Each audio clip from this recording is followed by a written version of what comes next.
जी हारून। जी। अभी आपका test start होगा। आज आपका जो टेस्ट है वो पारा नंबर 16 से लेकर पारा नंबर 20 तक है। जी। और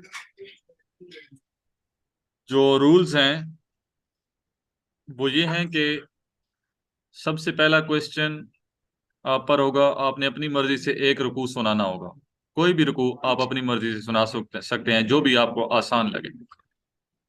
जी। इसके बाद 8 क्वेश्चन होंगे। आठ आठ क्वेश्चंस जी। होंगे जिनके तरीकाकार ये होगा कि मैं आयत पढ़ूंगा, उसके साथ आपने वो आयत मिला के आगे दो तीन आयतें या जितनी भी आगे मैं पढ़ाना चाहूँ वो आपने पढ़नी होगी।